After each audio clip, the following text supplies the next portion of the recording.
Welcome to Mid-Maryland Votes. Today's conversation is one of the most powerful we've ever brought to this platform.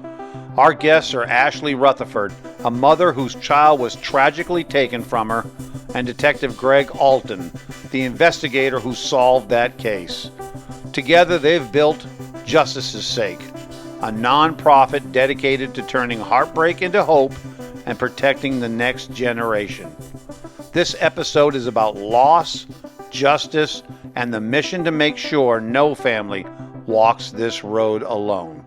Let's meet our guests. Welcome to Mid-Maryland Votes. I am your host, Mark Flynn. With me is my co-host, Ethan Lowen. And we have two very special guests tonight. We have Ashley Rutherford and we have Greg Alton with the nonprofit Justice's Sake. Could you guys please introduce yourselves? I'm Ashley. I'm Greg Alton. And could you talk a little bit about the foundation for us? So Justice's Sake, we're a nonprofit organization. We started back in 2007, 2008.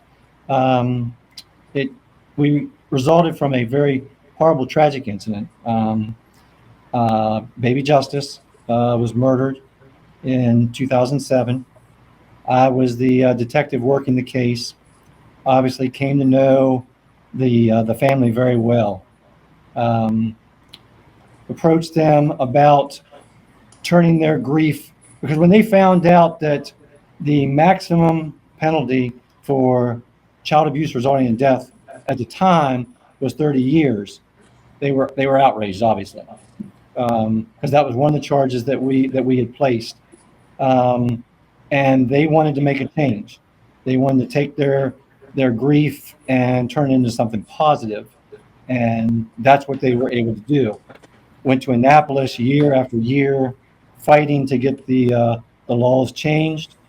Eventually, we did get it changed, but they didn't stop there. They went back again. So they got it changed from 30 years to 40 years. But they weren't done fighting. Went back to Annapolis again, fought some more, and actually got it raised to where it can be up to life in prison now. So it made a huge difference and never gave up. And still to this day, they still fight for children. That's an amazing thing. Ashley, first let me say how grateful we are that you're willing to share something so deeply personal. Could you tell us a little bit about Justice and what you want the world to remember about him? I mean, we had him for a very short amount of time, but I think being a young mom and my first child, everything was just so big with him from the very beginning.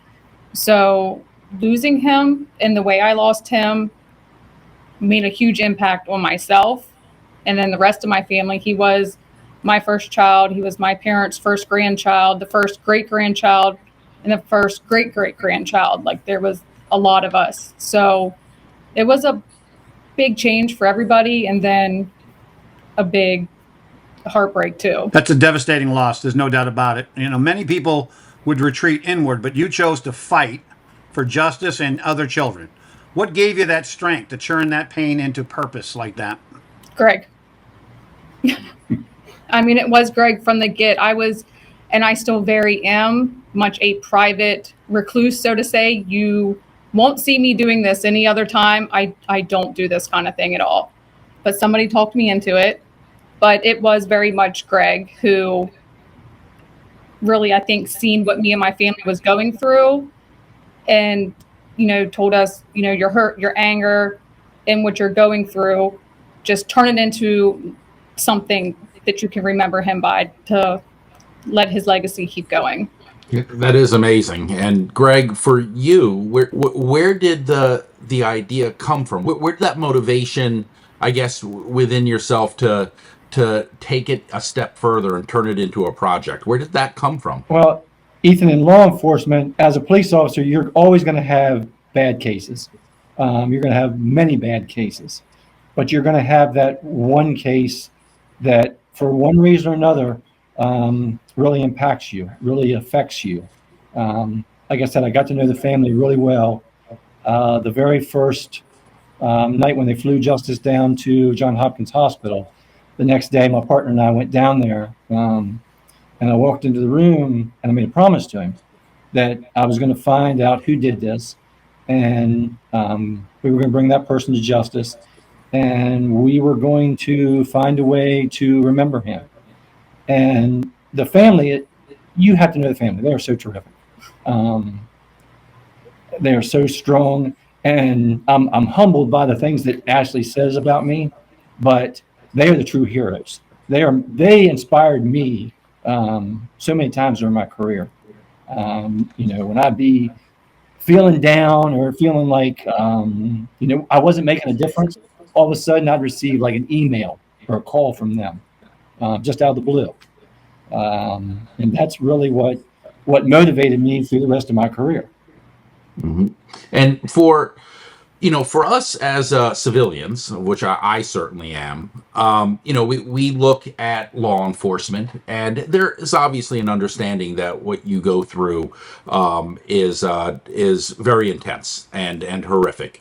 But I don't think, as a civilian, we can truly understand what a law enforcement officer goes throughout their career. Not only with this situation with Justice, who was a baby when this occurred, but what is it that motivates you or even other law enforcement officers to kind of deal with these hellacious moments and events and continue on every day? To try and make a difference. I know that's a standard answer, but I came from a family of public service. My father was a police officer for 25 years. My mother was in the emergency room for 50-some years. So I grew up in public service and around public service. And I think we all at some point want to know what our legacy is going to be when we leave this world. And I really learned that from when my mom and dad passed. The letters I received from people and the stories I heard I'd heard so many stories from mom and dad, but some of the stories that I heard about them and the things that they did after they had passed away, it really touched me. And if you can leave a legacy of just helping one person, and you take the family of baby Justice, there are a few voices, but look what they have done since 2007. Look at the laws that they have changed, the money that they raise every year that they give to other organizations. That's why I say they are an inspiration to me. Ashley, you've walked through something that parents should never, ever have to face. What do you want other parents or families or even lawmakers to learn from your experience? I'm not even sure. It's something I don't want anyone else to experience. So it's hard for me to even want to think about somebody else having to go through what we went through. But it's still, you have to have people around you. If it's next to impossible to do alone. If it wasn't for Greg and my family, my husband now and my children now, my friends, I don't know how I would do it. So you really have to have that community. And if you don't have the community, reach out to find people who can be your community. That, I guess, in the midst of tragedy, I guess perhaps one of the most important lessons is community, and it is purpose. That, a lot of what I'm, or just in this short time that we've been talking, that I'm getting from both of you is that there is a sense of purpose that even in the midst of loss, that's the loss itself is not going to be fixed, so to speak, but you are finding a purpose that allows something that many other people would say would have broken them, or many people talk about the struggles in their lives, which are very real, but in comparison to what you guys are talking about are really quite minor, and yet you are forging ahead, and not just forging ahead, but making a difference. Is it the power of the purpose that you think is kind of propelling you forward? Where do you think it comes from internally? Honestly, for the longest time, it was just that. And honestly, I don't think that I have 100% completely dealt with what happened, because we went from that tragedy to putting my all into Justice Sake and what it was before we actually became the foundation. Justice Sake has many missions. You guys have got a real handle on the webpage and the different Facebook pages. I know you guys are raising money, but what I found interesting about the site and very helpful is the information you provide. Who went about helping you with that Facebook page and the web page, and is it an ongoing project for you to educate people on this matter? Yeah, we keep updating that as much as we can. We started out, we have a couple board members that run it. Katie, one of our board members, she started it with one of the past board members. My friend now, Heather, she has been really amping up the Facebook page and updating everything, just trying to get more information out there and just keep people seeing all the statistics and everything like that. So when you guys look back in years from now, what is the legacy you want Justice's Sake to have imparted on people? For me, it's not just child abuse. That's how we started. It was, he was a victim of child abuse. We started with that kind of stuff. We changed the law for that kind of stuff. But now it's not just that. I don't want people to think that we only help victims of child abuse or anything like that. Like, we help all types of situations with children, whether it's children in need that we're helping do stuff for, just very different scenarios. It's not just child abuse. And the impact that you're having on the community is being felt more and more. I mean, I know of one group who was planning on doing a benefit concert for first responders, and then they found out that Justice's Sake was having a concert that same weekend, and they said, "Oh, we don't want to deal with that heat. We're just going to back out." So obviously, your mission is becoming well known and having an impact. What is it that your organization does aside from changing laws for the better? It's like Ashley said, we're helping children in all sorts of ways. So we have our big fundraiser, Rock Me Don't Shake Me, every year. It's Rock Me Don't Shake Me. It's a concert venue. Yes. Bands donate their time and resources, and it's a fundraiser for the foundation, which, by the way, is a 501(c)(3). The bands, like you said, they donate their time. It's a hugely attended event. Last year, almost 2,000 or over 2,000 people came through the gates at Antietam Brewery. We raised $45,000, give or take. And we then take that money and we distribute it to different organizations in the community that help children. Martha's House, the Police Athletic League. We support National Night Out, Safe Place. We've done things with when Meredith had their Labor of Love program. So any organization that helps children, that we can help them help the children.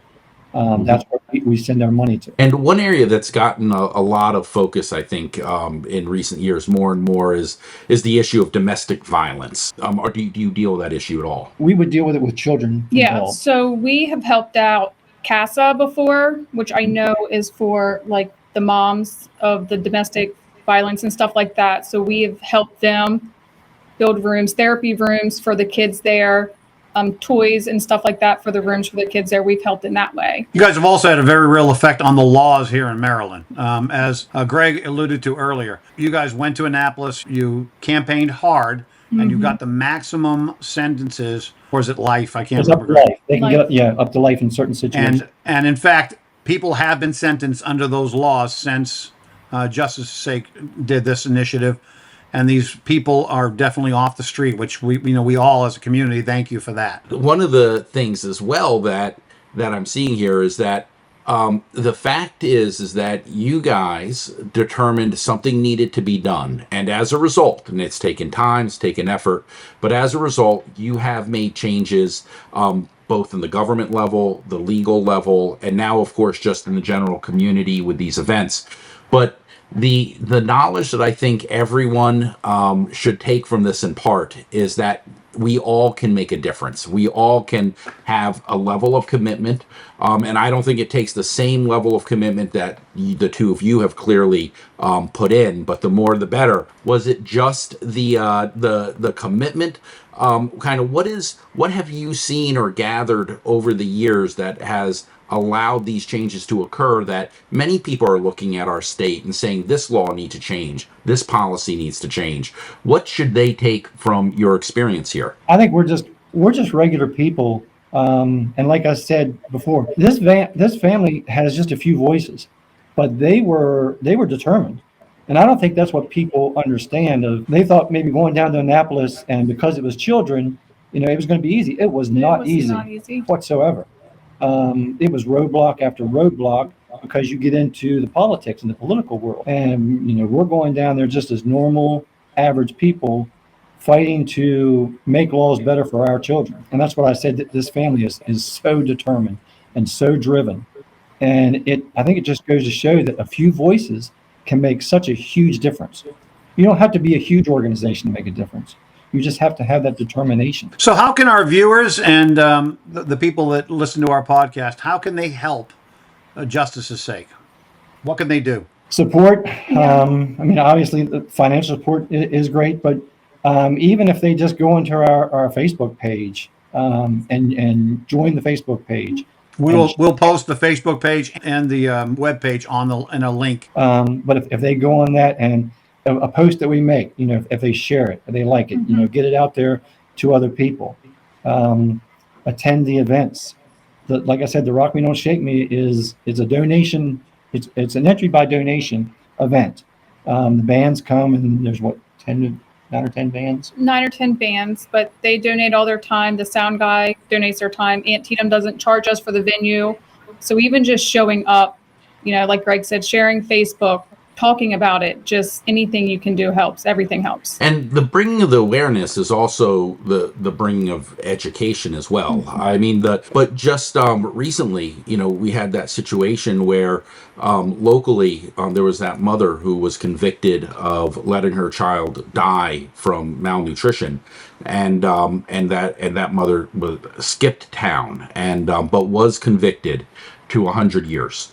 From what my understanding is, and that's the sort of thing where that would not have happened if it wasn't for you. Through loopholes in the system, she is avoiding justice at this point in time, but the messaging to the community is very clear. And so even though many times I've no doubt it can seem like an uphill battle, the fact is you are making a difference, and we are seeing it all over the community, which is why so many people are aware of you and so many people come to your events. And the situation, as bad as it may still be, it would certainly be worse if it wasn't for what you've done. So I actually find you guys quite inspiring on a personal level. We appreciate that. And just to touch on that a little bit more, Ethan, we're not done. We're going back to Annapolis because we need to change that loophole in the law that allows a person who is convicted of a crime to then get out pending their sentencing. And Ashley was on it right away. The day that happened, she's like, I want to go back to Annapolis. We need to change this law. We need to fix this because this can't happen. Ashley, we want to thank you very much for being so open and sharing Justice's story here tonight. It's been incredible just listening to you and sharing with you. Before we wrap this up, what's one message that you would want our listeners to take with them today? We'll go with our phrase, together we can make a difference. It just takes voices. You just need to be heard. And that's what I would tell people. You can make a difference. You just need to speak up because we need to fight for our children. Yeah. The statistics are clear. This is not an issue that is rare, unfortunately. It's an issue that affects everybody in the mid-Maryland area, Washington County, and Hagerstown. The statistics are scary. They actually are available on Justice's Sake webpage. I really highly recommend that people take a look and look for ways that they can help you and your foundation, which is an amazing foundation. We thank you so much for being with us tonight. Both Ashley and Greg, thank you so much. On behalf of Mid-Maryland Votes, my name is Mark Flynn, my co-host. Ethan Lowen. And we thank our guests. Please look up Justice's Sake on our Facebook page. There'll be a link to their webpage also in the comment section. Thank you very much and have a great night. This has been Mid-Maryland Votes. Our thanks to Ashley Rutherford and Detective Greg Alton for sharing their story and the mission Justice's Sake. Their work is a reminder that even out of tragedy, purpose can rise and lives can be changed. To learn more or to get involved, visit justicesake.com. Like, follow, and share for more content like this. And until next time, stay informed, stay engaged, and keep the conversation going.